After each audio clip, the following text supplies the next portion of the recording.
everybody and welcome to Unbound, and to Don't Balls It Up, how to avoid the pitfalls on your fast growth journey to success, with our partners the accountancy firm CBW and the international law firm Taylor Vinters, both specialists in the tech space and in helping investors and founders alike. Your hosts have very kindly offered to give you lunch after this workshop, and it will be in the networking area next door. So just you come out the door, you turn left, and there's a zone allocated for that. And I have heard that they will be serving some cold beers.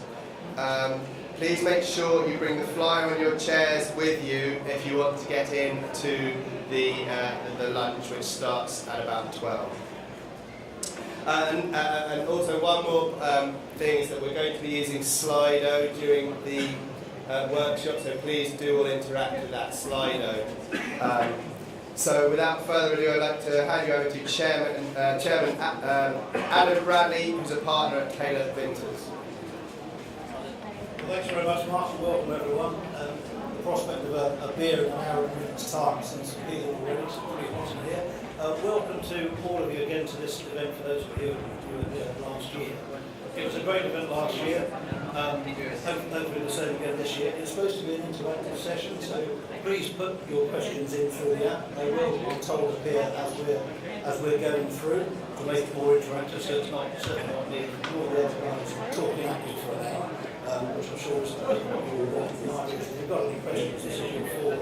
And as Mark said, come find us afterwards for lunch, and we'll be happy to talk about any subject we want to talk about.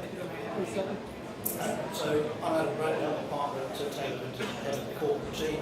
We focus on entrepreneurial and innovative companies worldwide, also principally based in global offices. Carter back in winter, the other guys on the panel, our two colleagues, Jeff and Scott. As you'll notice, if any of you have read, Haley's not here, but sadly she's lost her voice, so at last minute Jeff stepped in. So that's Jeff on there. The CBW guys, in a similar space to my own firm. It's a full-service top 50 firm of accountants specialising in tax and business advice, based in the City of London down the road. Technology and entrepreneurship are one of their key areas, helping investors and families alike. Also, like us, they are an international firm, so to the extent we're looking to do things beyond these own shores, they'll easily be able to help you. So, without further ado, I'll pass over to Niall Jacobs, who's a partner in the entrepreneurial team. Niall, what do you think first about the things that are over your desk at the moment and the hot topics from you? Thank you, Adam. Nice introduction. So, the biggest topic at the moment is how we're going to cope with the huge compliance problems that come our way through Brexit and through what's called MTD, which is this tax digitalisation sector that's coming through next April.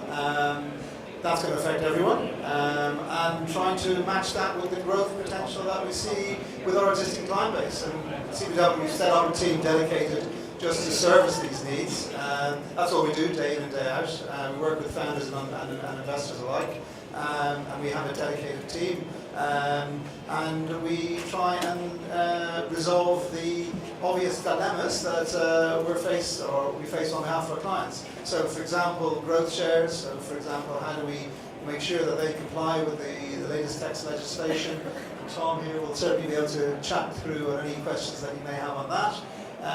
And indeed, the more humdrum things of corporate tax strategy, structures, where is it still worth setting up overseas, etc. These are the sort of areas that we deal with on a day-to-day basis. Thanks, Niall. So I'm Scott. I'm an employment lawyer at Taylor Vinters. I deal with domestic and international employment law for a full range of companies. So I've got the experience from the tiny startups through the growth journey up to entities. In terms of top tips, I think I'll just start with getting the basics right at the start. Employment law and employment contracts are very rarely top of the list for many a growth company. There are more important things to worry about from the founder's perspective often, in terms of actually getting the business off the ground and getting the funding, etc. But I would say just getting good, solid foundation employment contracts in place for the key staff is my top tip. That lets you protect your confidential information, which often is your business at that early stage, and it allows you to restrict some of those people that you maybe your closest allies at the moment, but if things go wrong, then you want to protect yourself against them taking your ideas, certainly not next door in competition. So we'll talk a bit more about that as we go through, but I think that's one sort of tip on the employment front to start with.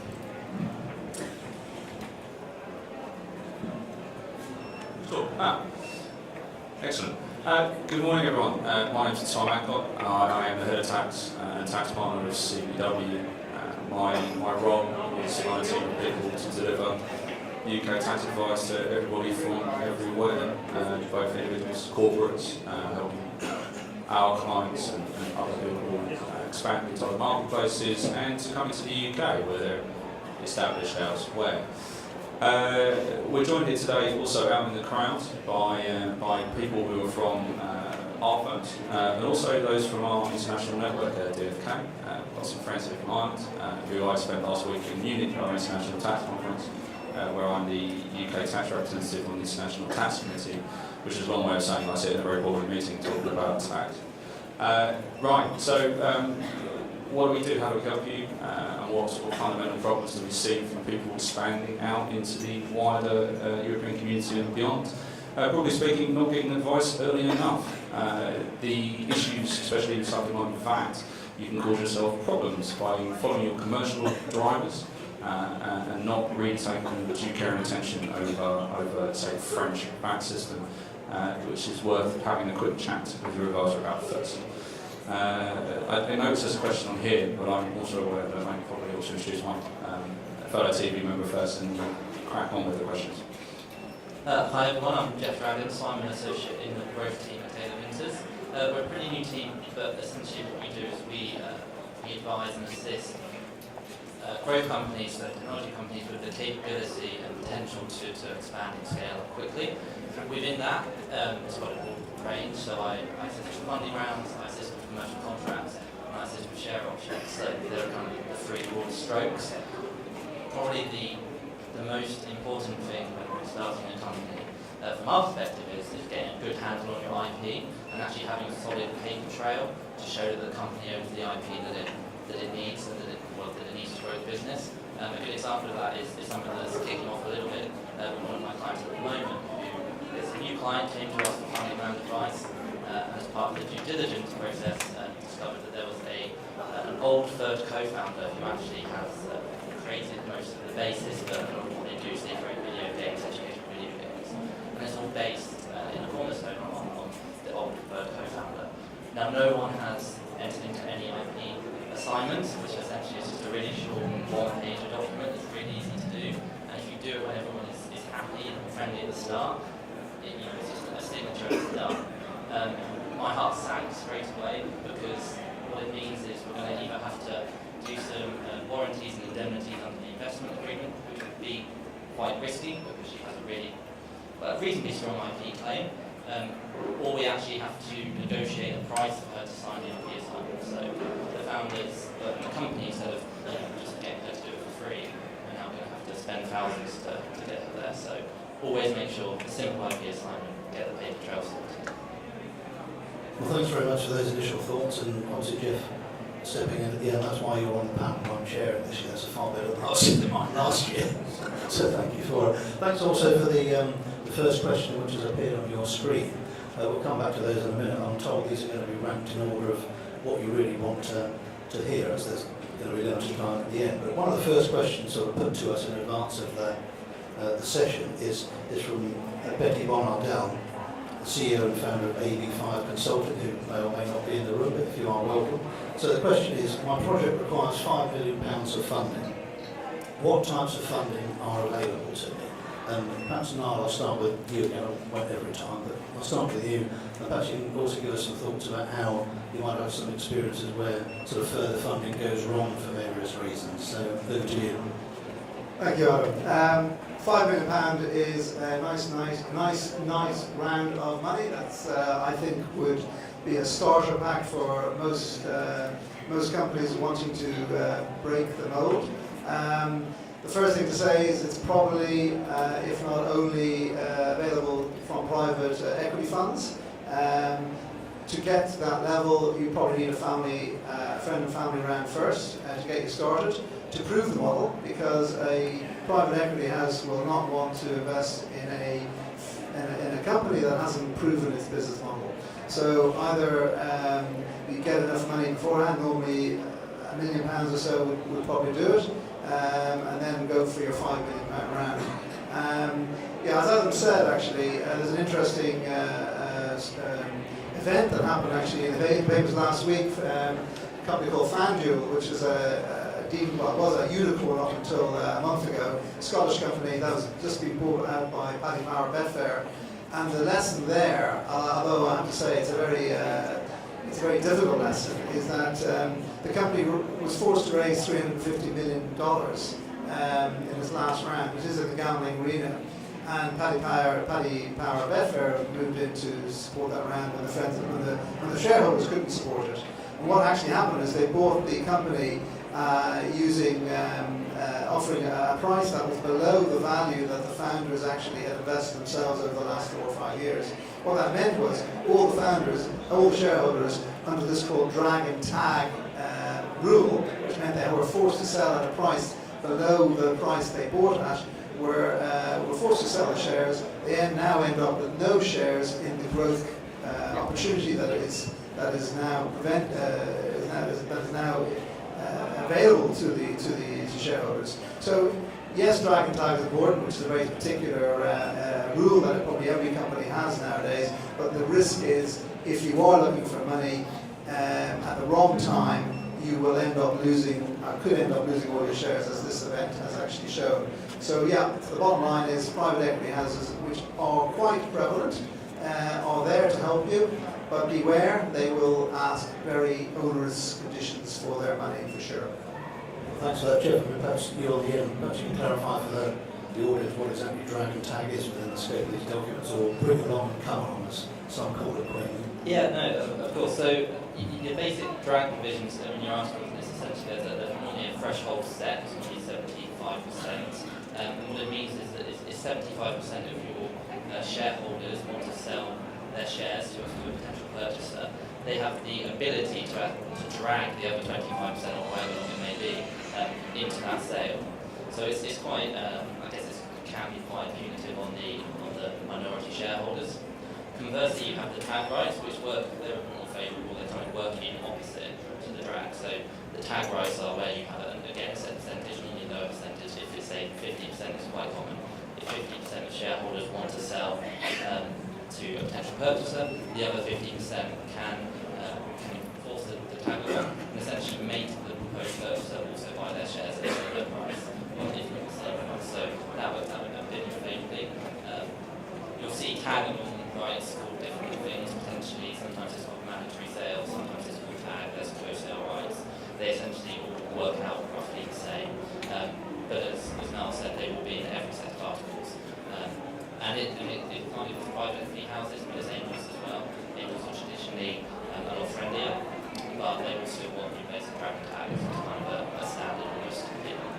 Sorry, it is a control point to maximise exit value. So as an accountant and as a lawyer, we would probably insist that it's there. And that's the whole point. But this is the downside of what can happen.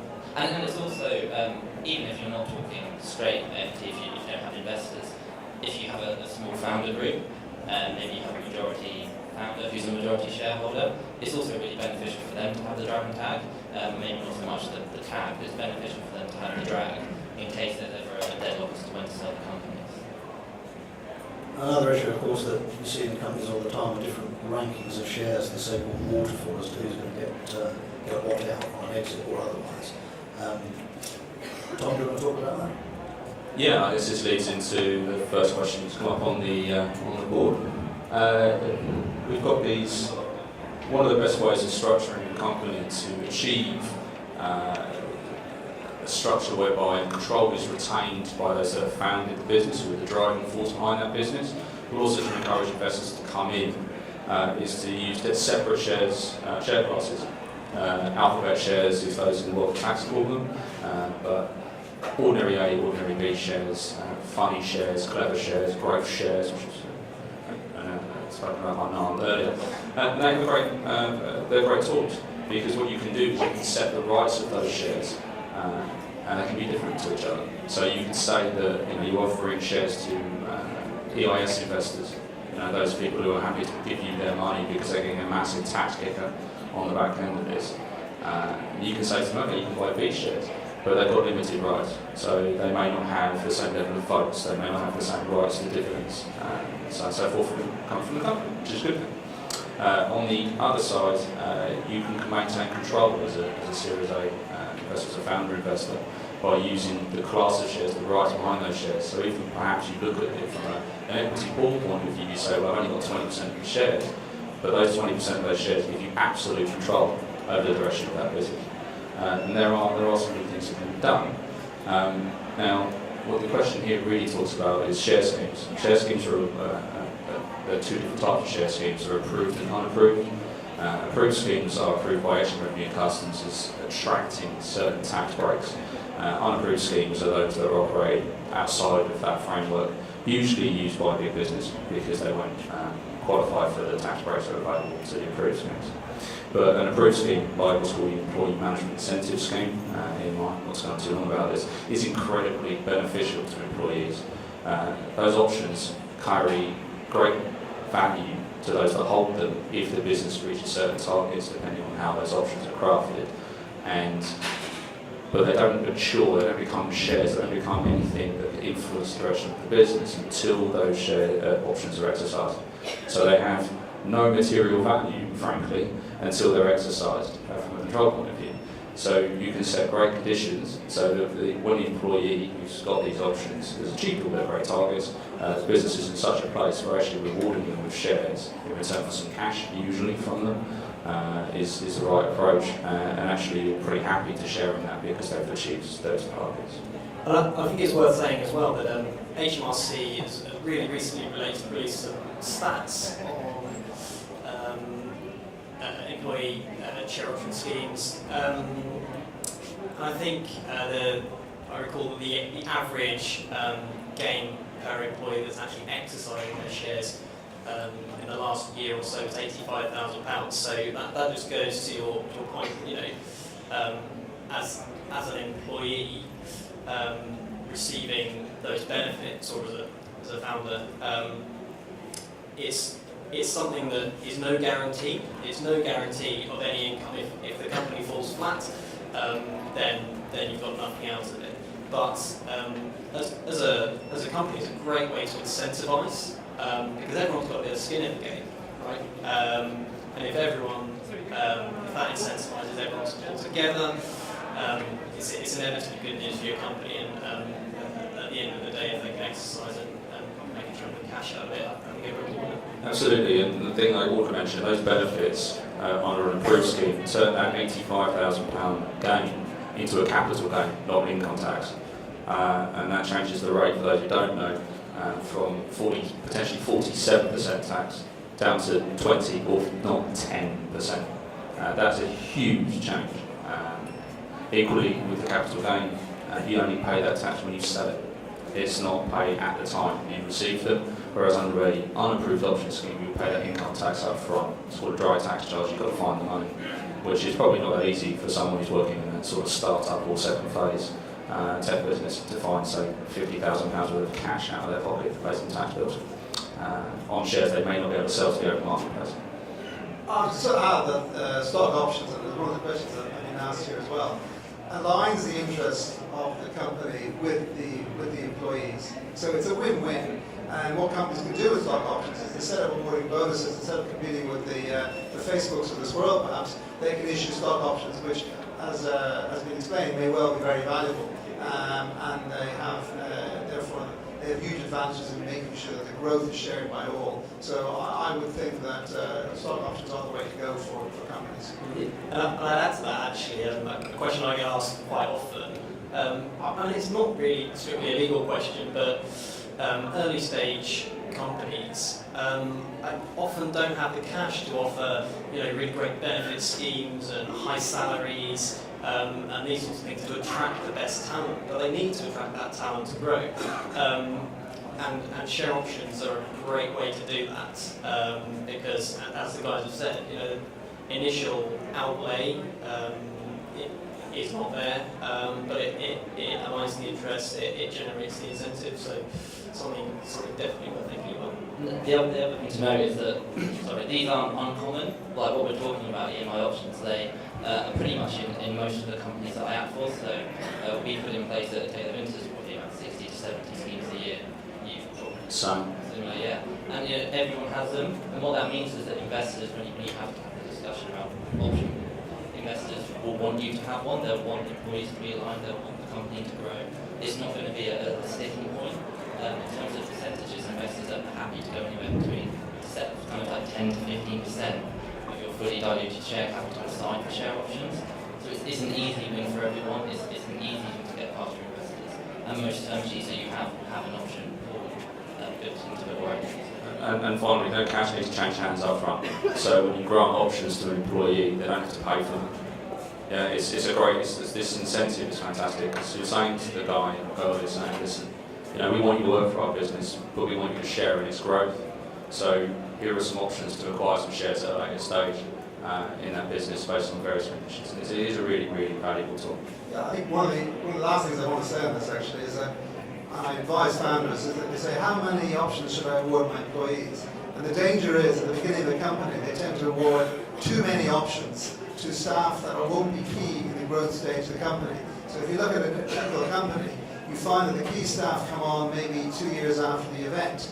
These are staff that can actually get to the next level. But if you've already given away 20% of your entire shares, you'll find that you're going to struggle to attract the key employees because they're going to ask for maybe up to 5% of the shares equally if they're big hitters. So you just got to be careful about that. That's all I'd say. Well, we've had a flurry of questions in, so thanks to everyone for those. One of which has disappeared.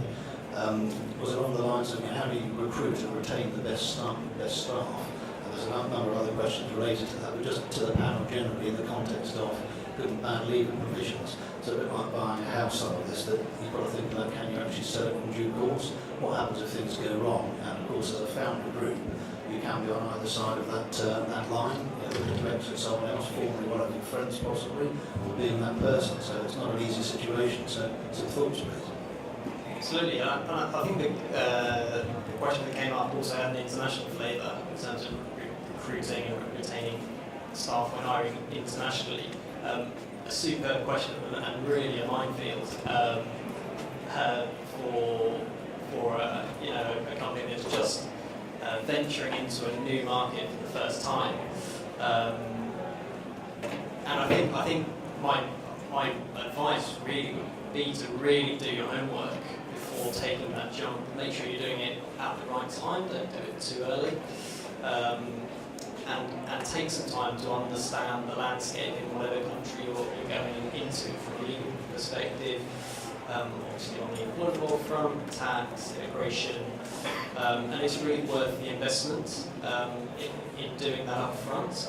I've seen plenty of instances of it going wrong, and there are certainly some countries where it's much more likely to go wrong. France is an obvious example for me. The employment law regime, and I think the tax regime as well, is really, really favourable to employees and complex, and can give rise to difficulties. So I think don't just dive in, and it could be tempting if you've got a new opportunity overseas to just dive on it and get straight into it, but stand back, get some advice first. I think it's really important. Yeah, I agree completely. France is well known. Sorry to all those who perhaps are from France in the audience, but France is well known to be a complete nightmare from an employment law point of view. It's almost impossible to sack someone even if they are terrible at their job. Just so you know, and the tax system in France is, on the face of it, very similar to our own, but actually isn't. So you do need to have a lot of information before you delve into that marketplace. The US is completely different, and again, it's somewhere that you need to take good advice, not just from a federal point of view, but from a local point of view as well, because states have different rules to each other, which is always fun. Can I move on to there's only because it's got 4 stars or 4 thumbs up or something, which is my eyesight's getting bad. So what are the tax considerations set up a new company branch in the UK versus having UK staff work as UK independent contractors is a question that I could speak for the rest of the day about.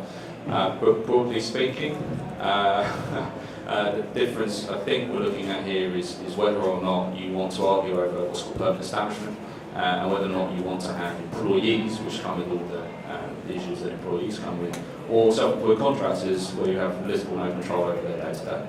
Again, there are others in this panel who can talk more about that. But from a tax point of view, the issue comes down to what kind of activities you're carrying on in the UK or in another jurisdiction if you're going from here elsewhere, and how you ascribe profit to those jurisdictions, depending on the laws of those jurisdictions.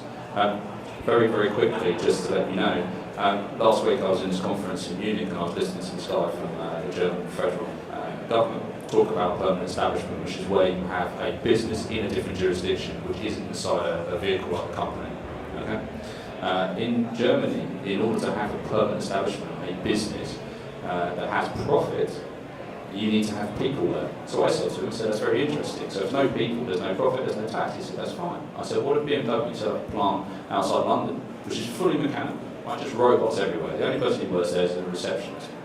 Okay, everybody else is contracted with third parties.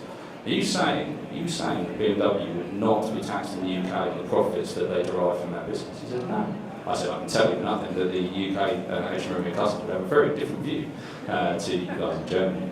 So this highlights what we're all saying, is that advice up front is so critical, because what I would have thought would be a given would not be in this circumstance. And let me build on that from the employment legal perspective. Really hot topic at the moment, the distinction between employees, so you sign up on an employment contract, as Tom said, you've got day-to-day control over them, as compared to independent contractors who are, it's an arm's length relationship. You don't have that control over their day-to-day activities. And there are plenty of household names who have tried to set up their business in such a way that the people they engage are independent contractors. And there are loads of cases going through the employment tribunals at the moment, all the way up to the highest level of the Supreme Court. So Uber is a really good example. There's a whole bunch of delivery courier companies, Deliveroo. All of these companies have tried to set up their people as independent contractors. But in reality, they really have a tight rein on what they do day to day. So all of these cases revolve around those individuals putting their hand up and saying, actually, you're treating me like an employee, or something called a worker, which is short of an employee, and I won't go into the detail on that because we'll be here all day. But essentially, these individuals are putting their hand up and claiming that they have some rights. So holiday pay, it's a minimum wage. And this is something that we can have huge liabilities built up. So to take Uber as an example, all of their drivers are engaged as independent contractors. In reality, the court said they are not independent contractors, so they're entitled to the minimum wage, and they're entitled to holiday pay and all sorts of other things. And Uber have got, I think, something like 80,000 drivers. And if you think about, Uber drivers don't typically make a huge amount of money. They may be, driving for 15 hours a day, and there's a decent chance they're not making minimum wage during that day. And we can look, there's a potential now for 80,000 individuals to bring claims, looking back for several years. And that's going to add up to a huge sum for Uber potentially. It's still going through the courts at the moment, but it's something to be careful of. You don't want to be storing up liability. There's a commercial angle to this. So a branch is not a company, a limited company in the UK, for example. A branch is an extension of the parent company. So if you've got an American company coming to the UK and sets up a branch, they're leaving themselves open to being sued by, if you use the Uber example, if Uber was a branch, which is not, but if it was, the claims go right back to the parent company. So one of the reasons for setting up a limited company in the UK is to separately, to prevent any litigation happening and affecting the whole structure. But the other advantage, and maybe the only advantage of a UK branch, commercially speaking, is that you can use the balance sheet of your parent company to win contracts. That's very important in the construction industry, which relies on the strength of the balance sheet, for example. It also is prevalent in the financial services sector. So don't rule out a branch, but beware of the risks. And of course, there are other ways to structure that. For example, that's a good point you make there. And I think 99% or more of overseas investment into this country, correct me if I'm wrong, is in the way of UK subsidiaries wholly owned by an overseas parent. And of course, to go to that example, contracts in construction or any other contracts, of course, could be dealt with by parent company guarantees or other bonds and other things. So there are other things around it. The starting point, generally speaking, is to be going for a company. One of the questions here, which again I think is gone, was a broad one. Are shareholders' agreements, SHA agreements as referred to in the question, are they enforceable as deeds or simple contracts? I don't think we necessarily need to get into that one. It's a good question though, because it does highlight what should you really do at the start of your operations, because what you shouldn't be doing, much to our sort of disappointment on this panel, of course, is spending vast sums of money on legal and accounting fees.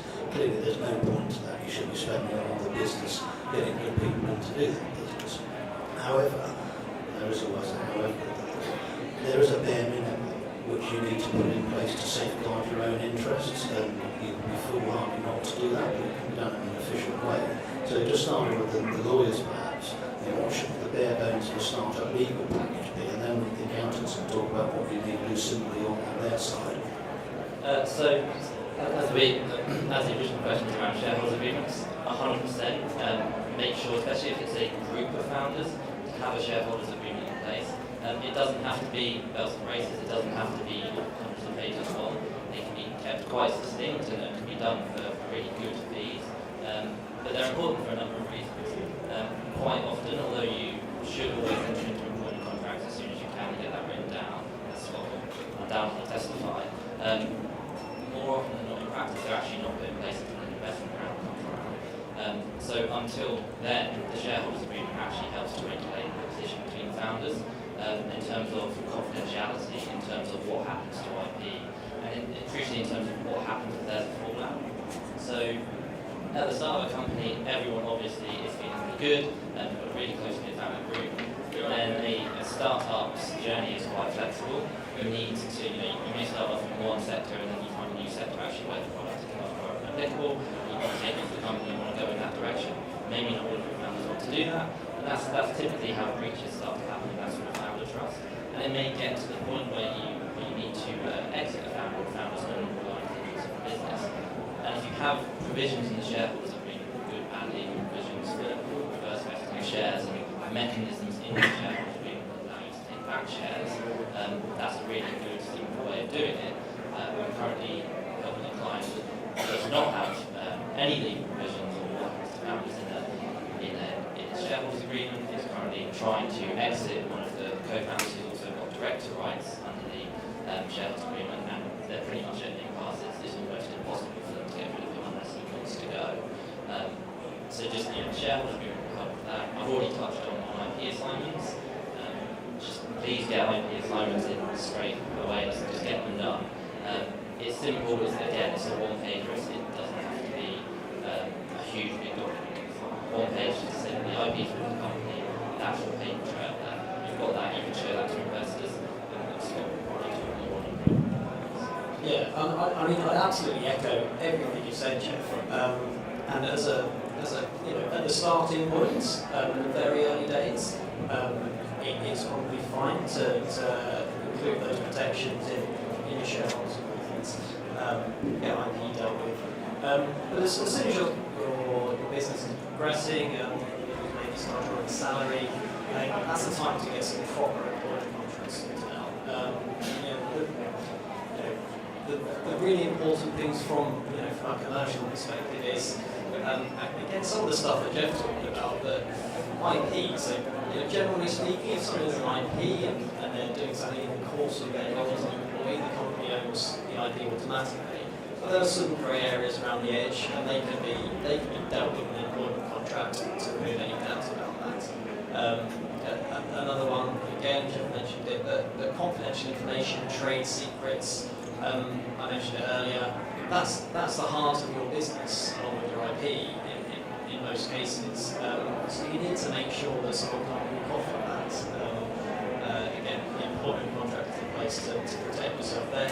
As I said, the final most important thing in an employment contract, particularly for those key sort of inner circle members of the company, the ones that have developed your tech or your idea and know everything, know your contacts.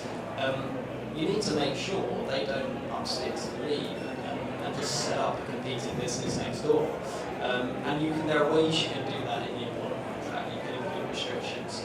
And actually, as an investor coming in, that's an investor will certainly see restrictions like that as a positive thing. There's some protection. They're investing a lot of money, and they have some comfort that there are some restrictions protecting the business. So those are the key things I'd say from looking at an employment contract. I'll just add to that. All this is about spending money, investing.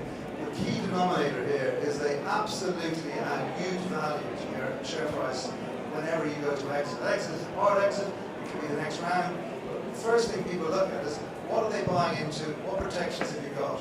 So for me, the most important thing to advise a future buyer of business, which I do, and also the seller of business, is that if there are no protections, the business has nothing to protect itself, and therefore the value of the business is seriously eroded. So it's absolutely worth that investment.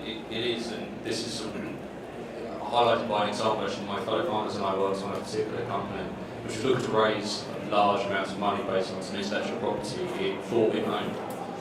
Following some due diligence, it was discovered it did not own that intellectual property. Funnily enough, the investor wasn't that interested anymore, and the business is not doing as well as they originally hoped it would do. So it is absolutely fundamental to get this paperwork in place. You mentioned the IP point there. Actually, it's something I've come across a few times in a similar vein. So I mentioned the rule about employees, the IP they create as part of their job belongs to the company as a starting point. That's not the same for independent contractors. So if you hire a contractor to build some software or something like that, and you don't have a proper agreement in place that signs that IP to you as the business, that individual owns it. And that's something you don't want to come out of the woodwork, like you say, the investors do feed in. As a rule of thumb, that I try and tell my clients to abide by, a lot of my clients do hire independent contractors or third party demo animators, coders, etc. And they'll always try and push their own contracts. To the extent that you can, always take legal advice or push your own contract that way. Because independent contractors, for the reasons that Scott just mentioned, they will never talk about IP because they want to own that, because then they can license it out and use the same IP again. For your company, that's absolutely devastating, especially if what the contractor created at the start then feeds into everything you do. So always try and have your own contract when you go to that contains proper IP provisions. And actually, we're talking about actually a real small suite of documents. It's a handful of documents that you can have ready to go, a few templates. And as Jeff said, you can file that out to the person you're trying to bring on board. It needn't be complicated if you've done the work up front. It's hard to overstate the value of doing that. One of the work we do is M&A work for more mature companies at the end of not at the very end of the cycle, but towards the end of the cycle. And what happens then? The buyer's looking at due diligence. So all of this stuff can be rectified. But what happens if you're faced with a third-party contractor who's forgotten about this for 10, 15 years maybe, then suddenly there's a whiff of a large sum. Of course you can deal with it, but you end up paying a fortune to do that, just like a ransom stripping property, no different.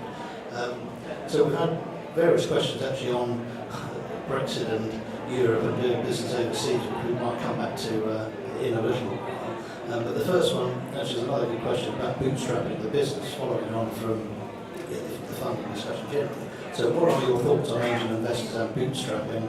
How realistic are they as funding options? So, Mark, perhaps you start. Thank you, Adam. I wish I could say that one is better than the other, but the reality of the situation is you don't have any choice.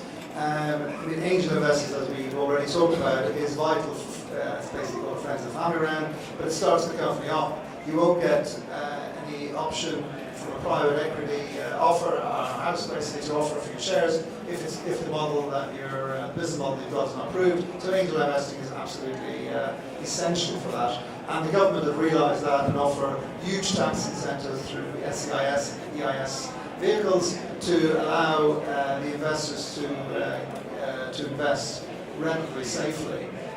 So bootstrapping, I presume by that, and it's quite common now, where you get something like WeWork or something like I think River Street, I think it is, where they offer you an office, they offer you the ability to network and so forth, and they receive equity in the business. I think some of those are very good. Again, you'd only take them up if you had to. So what you find is the smaller company, the one or two founder business may well feel that that's a good way of starting, and it may well be, but it's about, I would take an angel investment for friends and family first before bootstrapping, because you have more control over what you're doing. You've got a friendly investment phase instead of perhaps a less friendly one. But it is about what is available at that point in time. It's not so much what the best option is, it's about what you can get. I just want to add that so angels can be really valuable.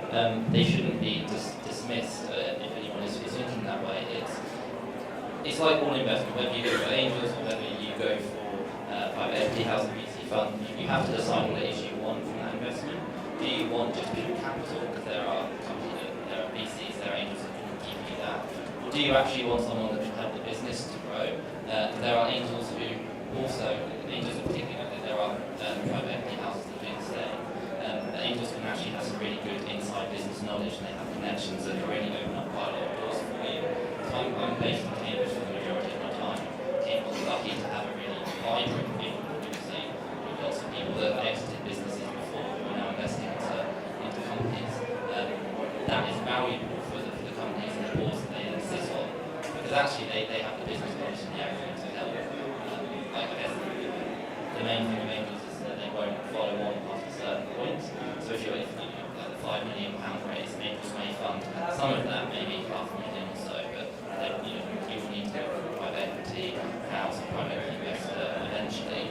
They can be really useful people that have on boards, either as a director or even just an observer, where they'll sit there, they'll talk, they'll give you ideas, but you don't actually have to listen to anything they say if you don't want to, but they're there to help. The golden ticket here is the angel who is the lead investor, i.e. puts up more money and gets most of the shares and has experience in that sector to drive the business forward. I have to say that is your golden ticket. They are the people that make the difference. They're very hard to find, but if you find them, you should make sure you definitely capture them. I think my experience is that one of the failures with attracting angel investors is that once you get on board, they may have a lot of early impetus to help you. When they're not listened to, these people tend to get a bit grumpy and won't talk to you again. So listen to what they've got to say. There's a reason they have all that money. There's a reason they do this kind of work.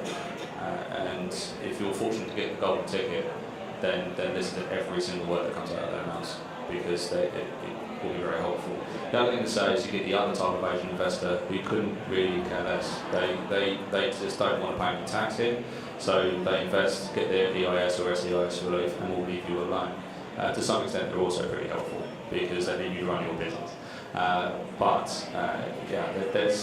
It's about what you want from the people that you engage with your business. I think this is what's coming out. Whether it's a venture capitalist fund, PE, friends and family, angel investors, the mate he just happens to win the lottery, whatever it is, try and make sure if you can, if you're lucky enough, to encourage the right people into your business who can support you in whichever way you want to do that. Very good, thank you. So, assuming that you've got your business funded, in whatever way you're going to do it and want to do business somewhere. Obviously, we're in an increasingly international world, and some of the questions here have been internationally focused, which I think it's not going to go backwards from there, and that gives an inherent interest, I think, to doing business and opening up different markets and trends and so on. So one question here is, what benefits and risks are there of setting up a company outside of the UK to help reduce tax? But let's broaden that out a bit. Generally, some thoughts from the panel, please, on doing business abroad from a UK base to start with. I'll go first on the people front. We've touched on it already. If you're thinking about setting up, I'm going to broaden it out. Maybe not even setting up a company outside the UK, but just having people on the ground outside the UK, which maybe it's part of the company, or you may just seconded to another country, you may engage as a contractor. There's all sorts of ways of doing it. So I think number one, work out the best way to put someone on the ground in another country, and more often than not, something like an independent contractor arrangement is a good way to test the water without getting in too deep and getting tied in.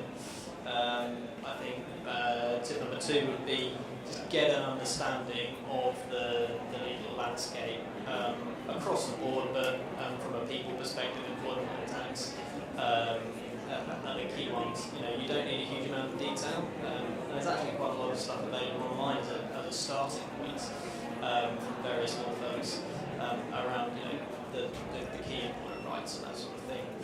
And I think my third top tip would be if you're hiring someone outside of the UK, before you hire them, understand how you can get rid of them, because there are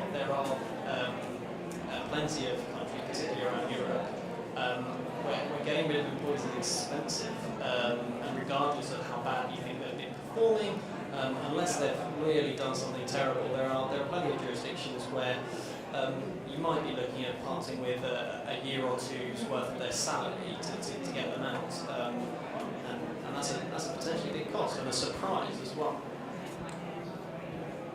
Wow is paying tax or less tax elsewhere in the world an attractive option, right? If almost every client that I have that does international business asks me this question: can I establish a business outside the UK and significantly reduce my UK tax liability? Yeah, sure. If you're willing to move to Guernsey. If you want to go and live in Guernsey and you want to go and run your business from Guernsey, not the place that it is, I spend a lot of my time there. That's great. It's got good schools, take kids everywhere. If you're not willing to move to Guernsey, Jersey, Marshall Islands, I've heard of that place, I've never been, then great. You can definitely do. You can still do it. You can use overseas fiduciaries to run your company for you. The reason I'm saying about this is that yes, it's very attractive, but there is anti-avoidance legislation built in every single Western tax code, which will attack both you as individuals and your corporate structure. Which will make you wish you just paid tax here. The reality is, unless you've got a commercial and a substance in that jurisdiction which you're expanding into, if it's got less of a tax rate than the UK tax authorities will be very interested as to why you have done that. So yeah, sure, you can definitely do it. It's definitely possible, and we do it for a lot of our global expansive clients. But there are substantial hurdles that need to be cleared, and you need to understand the risks as well as the rewards.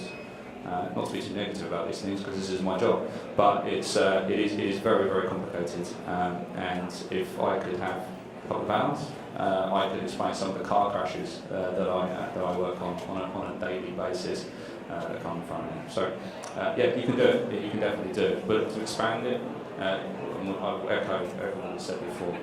If you are going to expand into another jurisdiction, you must understand all of the people issues, all of the tax issues, because you can be caught out by thinking that it works the same way it does here. It does not always.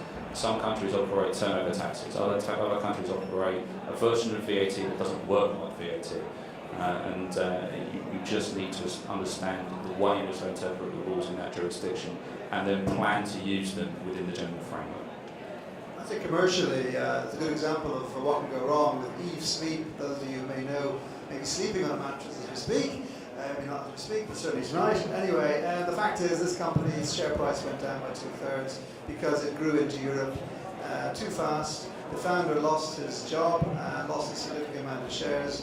The only good news is the new chairman came on and bought the shares up at a third of the value that he would have done if he'd waited a bit.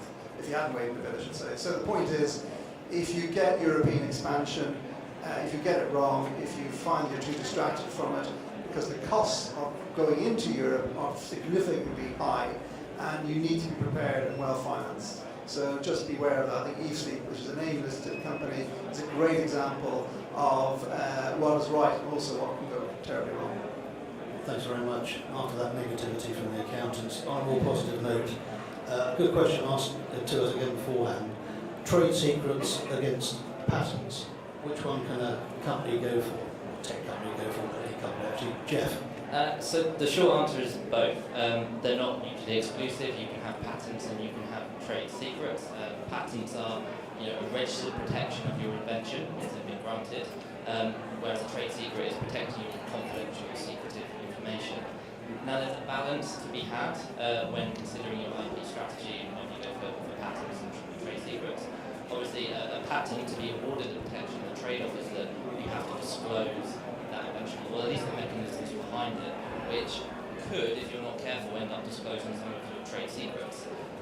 It is possible to have both. It is possible to structure your patent claims in such a way that the actual fundamental trade secrets are kept out. You need to be clever and creative about it. That's what patent attorneys are there for. With the trade secrets and that really key information, there's actually a new EU trade secret directive that's due to come out soon, or has come out. And essentially what that says is that you have to be seen to be taking reasonable steps to protect your trade secrets. It doesn't really change the law too drastically, but it just kind of codifies it a bit more. And what it means is you can't just claim that something's a trade secret if you thought about it one day and did nothing about it. You have to have it in a place that's password protected, etc. And one of the biggest examples of trade secrets in the world is Coca-Cola. So no one knows that recipe. About 2 people do, and it's rumoured to be in 2 parts. No one ever knows it. If they did, Pepsi would copy it in an instant.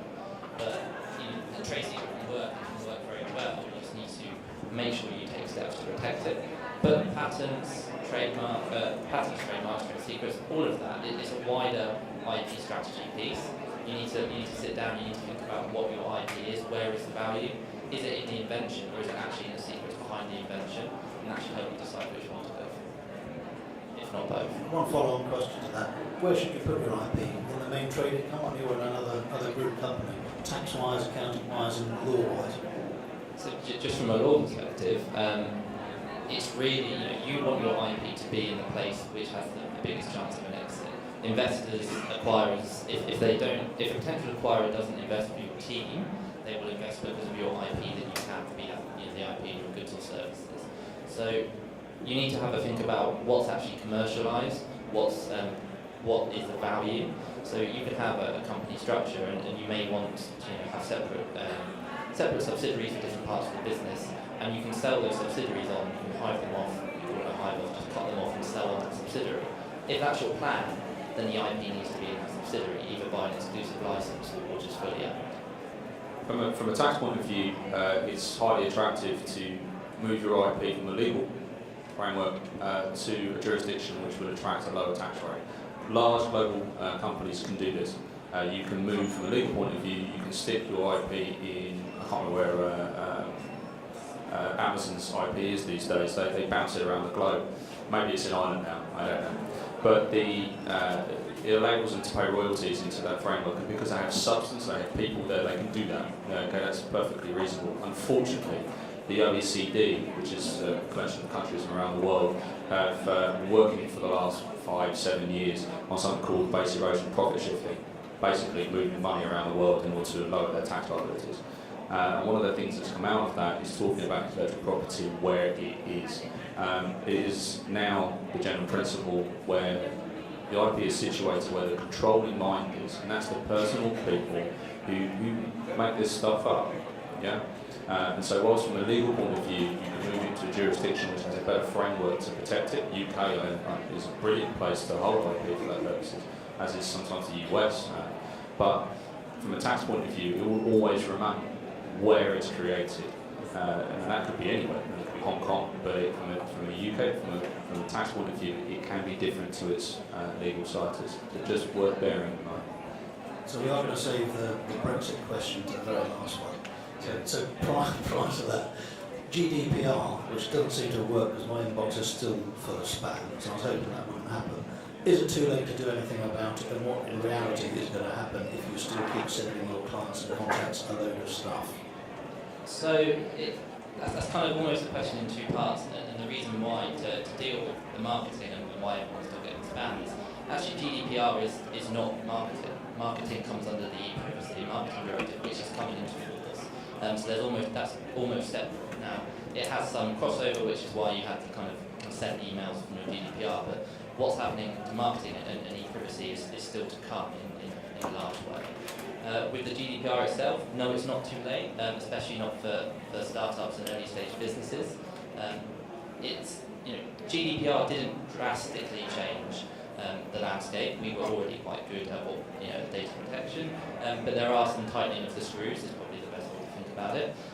In reality, the ICO, the Information Commission Office, it's very unlikely that it will start coming in full, like the early stage businesses that are not complying with GDPR. But first of all, it has to actually figure out what compliance is itself, and actually just kind of work out where it's going to go and who it's going to target. And then it's almost certain that the first big GDPR case from the ICO will be against a huge corporate which it can really make an example of. Personally, if I was the ICO, I'd target everyone and just like spread fear that way. But they will go for the big PR stunt, so it's not too late. In advice, there are packages that people are putting in place to audit your data protection measures and to make sure they're compliant. It's not too late. Just to make sure that you get it done by the time the ICO starts coming after people, essentially. Yeah, well, I'll just build two points onto that. Just for those that don't know, I'm sure many of you do, but we're talking here about personal data, so that's data that identifies an individual person, essentially. And, it doesn't matter who that person is, whether it's an employee, a customer, etc. But that's what we're talking about. And I think, to build on Jeff's point, generally speaking, as small business is unlikely to come up proper with respect to GDPR, unless it's a really data-rich business, unless data is your business, then I think you really need to be careful then. But I would say, an investor looking in, it's inevitably something that will now be on their checklist to make sure it's in order. And you know what, at this stage it's not that much work to just put some basic things in place to get majority compliance. The other thing I'd say, Jeff mentioned, the likelihood of the ICO, which is essentially the regulator, going after a big name. Well, it's been in the news recently that they're looking at fining Facebook £500,000 as a result of some of the data breaches that were just so public recently. Facebook have actually pretty lucky on that front because that's the maximum fine available under the previous legislation. If that breach had happened since the end of May this year, then they would have been looking at fines of, I think, up to 4% of global turnover. So, potentially huge fines. So we really are running out of time now, but just to remind you all that lunch is next door for those of you who want to join us. We'll be really happy to talk to you about anything you want to. Thanks very much to the panellists. Hopefully you've all enjoyed this session. So just to finish off then, what do you all think about Brexit? Tom? Thanks. Well, we're all going to find out today, aren't we? Our glorious MP, Prime Minister rather, is standing up in the House in a few minutes' time to argue her case in front of the Commons. I'm sure that'll be worth a watch. And then she's got two further meetings today to save her job. If she's unsuccessful, then we'll have a completely different plan, no doubt, and then another completely different plan, and yet another completely different plan.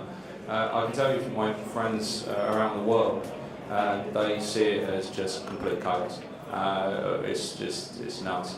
From a business point of view, from a commercial point of view, there are some things you want to consider.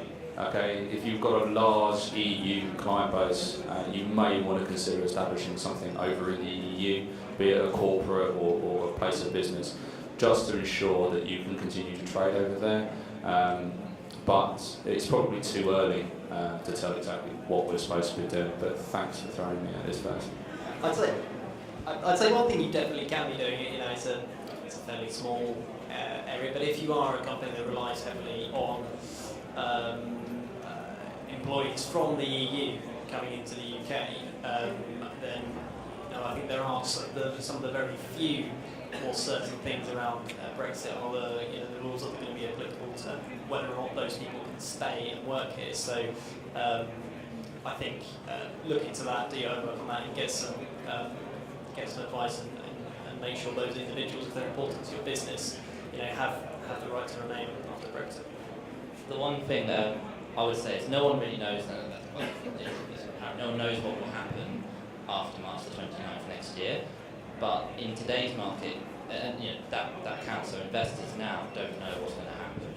And the way they're trying to counteract that is what we've seen over the last, pretty much since Article 50 was invoked, if not before the referendum, is that investors are willing to put in much larger amounts of cash into a company now, so that it has enough capital to kind of ride out whatever uncertain 2, 3, 4 years may happen. So use that to your advantage. Investors are willing to give you more money right now. It could be, it could be one of the few advantages to come out of this. So use that. If investors want to give you the money, take it, because you may need it. We don't know, but use it if you can. Yeah, I mean, I did do everything everybody said. I would also just caution, if you are going to invest in Europe, which is a theme of a lot of the questions today, my advice might be to defer it until more clarity is given. And that really is it. So thanks very much for some great questions. Enjoy the rest of the event.